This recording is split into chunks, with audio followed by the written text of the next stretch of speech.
Hello મિત્રો, નમસ્કાર, જય Hind, Vande Mataram. Job government information ચેનલમાં સ્પર્ધાત્મક પરીક્ષાની તૈયારી કરતા તમામ ઉમેદવાર મિત્રોનું હાર્દિક સ્વાગત છે.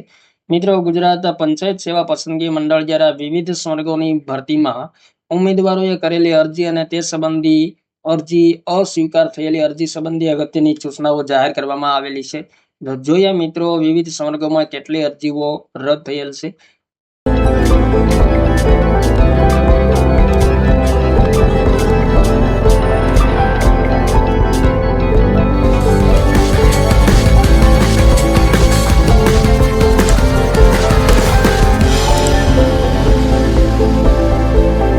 મંડળ દ્વારા પંચાયત સેવા વર્ગ 3 ના જાહેરાત ક્રમાંક 2/2024 પશુધન નિરીક્ષક સંવર્ગની સીધી ભરતીથી જગ્યા ભરવા બાબતે 16/4/2024 થી 7/5/2024 દરમિયાન ઓજસની વેબસાઇટ પર ઓનલાઈન અરજીપત્રક સ્વીકારવા અંગે ઉમેદવારો પાસેથી ઓનલાઈન અરજીપત્રકો મેળવવા જાહેરાત પ્રસિદ્ધ કરવામાં આવેલ.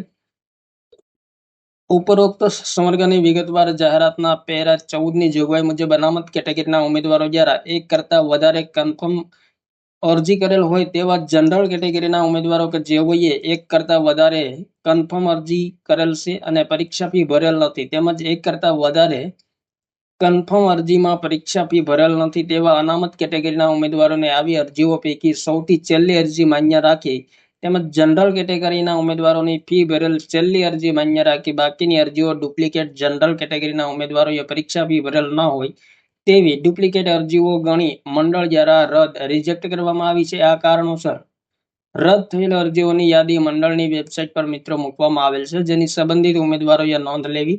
વધુમાં આ રીતે છેલ્લી અરજી માન્ય રખાયેલ હોય તે અરજીના કન્ફર્મેશન નંબર આધારે જ ઉમેદવાર પરીક્ષાના કોલ લેટર ડાઉનલોડ કરવાના સમયગાળા દરમિયાન પોતાનો કોલ લેટર ડાઉનલોડ કરી શકશે. તો જે ઉમેદવાર મિત્રોએ પશુધન નિરીક્ષક સંવર્ગની સીધી ભરતીમાં ભાગ લીધો, એપ્લાય કરેલો હોય તેમણે મિત્રો ખાસ ધ્યાનમાં લેવું. તો ટોટલ મિત્રો જોવા જઈએ તો કેટલી 327 અરજીઓ રદ થયેલ છે પશુધન નિરીક્ષક સંવર્ગની ભરતીમાં. ત્યારબાદ મિત્રો આગળ જોઈએ તો ગુજરાત પંચાયત સેવા પસંદગી મંડળ દ્વારા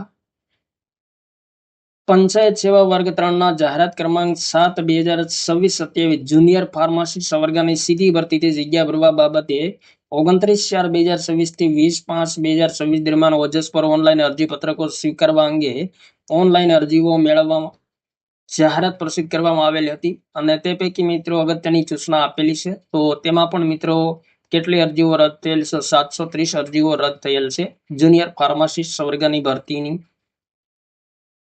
જાહેરાતમાં. ત્યારબાદ મિત્રો મંડળ દ્વારા પંચાયત સેવા વર્ગ 3 ની જાહેરાત ક્રમાંક 1/2025 લેબોરેટરી ટેકનિશિયન સંવર્ગની સીધી ભરતીમાં દિવ્યાંગ વ્યક્તિઓની અનામતની જગ્યાઓને ઘટ ખાસ ભરતી ઝુંબેશથી ભરવા બાબતે 15/4/2025 થી 15/5/2025 દરમિયાન ઓજસની વેબસાઇટ પર ઓનલાઈન અરજીપત્રકો સ્વીકારવા તેમજ ફક્ત ઓનલાઈન ઓન-આર્મ ઓએ પ્રકારની દિવ્યાંગતા ધરાવતા ઉમેદવારો માટે તારીખ 4/5/2024 થી 11/5/2024 દરમિયાન ઓજસની વેબસાઇટ પર ઓનલાઈન અરજીપત્રકો સ્વીકારવા અંગે ઉમેદવારો પાસેથી અરજીઓ મેળવવા જાહેરાત પ્રસિદ્ધ કરવામાં આવેલ. તો તેમાં પણ મિત્રો વિગતવાર જાહેરાતના પેરા 11 ની જોગવાઈ મુજબ એવા ઉમેદવારો કે જેમણે એક કરતાં વધુ સંખ્યામાં આ જ જાહેરાત હેઠળ ઓનલાઈન અરજી કરેલ છે અને તેવા ઉમેદવારોને આવી અરજીઓ પૈકી સૌથી છેલ્લી કન્ફર્મ અરજી માન્ય રાખી બાકીની અરજીઓ ડુપ્લિકેટ ગણી મંડળ દ્વારા રદ કરવામાં આવેલ છે. આવી રીતે ડુપ્લિકેશન કારણસર રદ થયેલી અરજીઓની યાદી મંડળની વેબસાઇટ પર મૂકવામાં આવેલી છે. વધુમાં અરજી છેલ્લે કન્ફર્મ થયેલ અરજી માન્ય રખાયેલ હોય તે અરજીઓ કન્ફર્મેશન નંબરને આધારે જ ઉમેદવાર પરીક્ષાના કોલ લેટર ડાઉનલોડ કરી શકશે.